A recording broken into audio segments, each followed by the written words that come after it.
Hello all, I've just finished watching Dot and Bubble, episode 5 of this series of Doctor Who.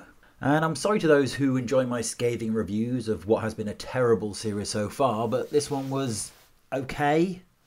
It was uneven and probably didn't achieve what it set up to do. There was a lack of drama undermined by a sense of the daftness of it all.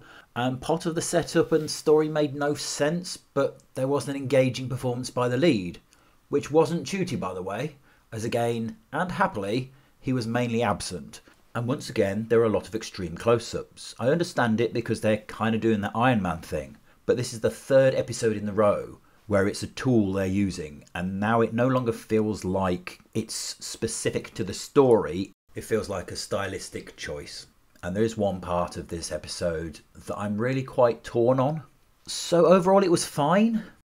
The basic premise is something is killing social media obsessed rich morons who have no capacity to deal with reality, and the Doctor and Ruby have to help them survive. Clearly it's a riff on Black Mirror, though doesn't really have that edge or follow through, and is mainly pretty obvious and at times a silly critique of the ills of social media, as the elite young people walk around talking a load of tripe that we all hear far too often in a literal social media bubble, completely oblivious to what's happening around them.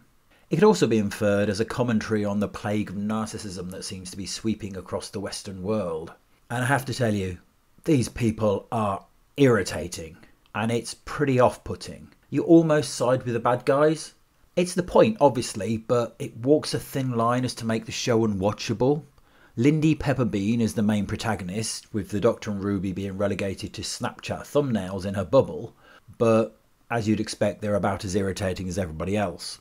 I thought Callie Cook, who plays Lindy, did a great job of creating a Clueless style heroine who's vacuously self-important but somehow engaging, so you root for her survival. Well, that is before realising how amoral she really is. Another real-world character is Ricky, an online star who is more than he seems, and who actually evokes more of a Doctor aura than Ncuti has so far. As I say, sadly it lacked drama. The monsters, whilst nicely designed, weren't much of a threat, despite and due to completely relying on the utter ineptitude of their prey. Whilst what was happening is horrible, on the screen it had little impact. The Big Boss was a nice idea, but the solution the Doctor arrives at, when Ncuti is doing his best Tennant impression, doesn't make any sense given something that happened earlier in the episode. And there's a lot of this that doesn't really make sense. I had to admit though, the last few minutes, whilst they felt a bit out of the blue, had a fair impact, and Millie and Ncuti, for the first time, were good. Though once again, the Doctor cries. Sure, there's a very good reason for it, but as outlined in my last video with the boy who cried wolf scenario, my first thought was, oh, he's crying again. Well, I'll get into spoilers because there's some stuff I want to talk about, and I can't do that without referencing specific things. So the Doctor and Ruby have finally realised they keep seeing the same woman, which I'd have thought the Doctor would have clicked to in episode 2 or 3. I'm guessing it's like a bad wolf thing, but oh dear God, it's far less subtle. The big bad are the generators of the social media platform. Apparently, it just hates its users, which I can completely sympathise with.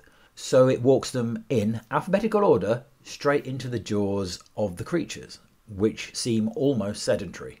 The problem with that is Lindy's tried to lead her into one before her time. It could be argued that it was recognising the interference from the Doctor, except the dialogue indicates the creature ignored her. That really doesn't make any sense, nor where the creatures came from, as they have no discernible intelligence, or how they got onto these idiots' homeworld to destroy that. As I say, the ending kind of sideswipes you. It felt like it needed more of a setup, though perhaps it works better without it. In fairness, I should have seen it coming since I'd noticed the cast was all white in a show that has been dripping with diversity. Yep, you guessed it. All the rich white people are racist. Because of course they are. And refuse to let the Doctor take them off-world to safety because of the colour of his skin.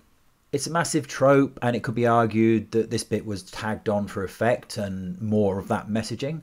Both Millie and Ncuti play this really well, and the Doctor still wants to save them despite their bigotry. And he doesn't cry because of their racism, but because they won't let him save them, and that feels earned.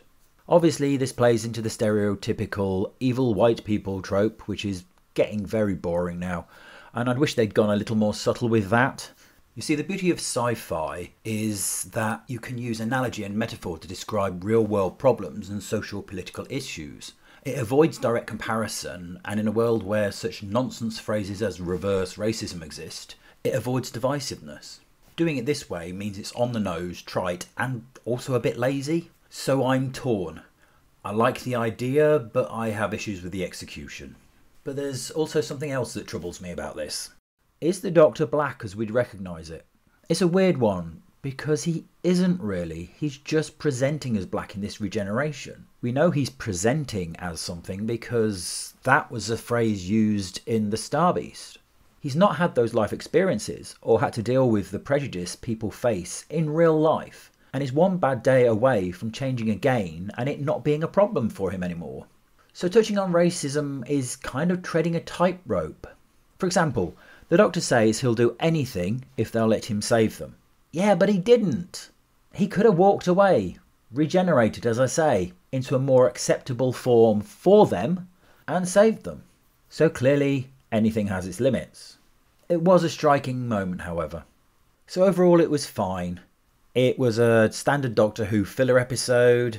Probably for me the best so far, though once again, which is the best cancer? So what did you think? Are you disappointed I didn't rant again? Or did you also think it was just okay? If you enjoyed the video, please like and subscribe. Thanks for listening, and peace out.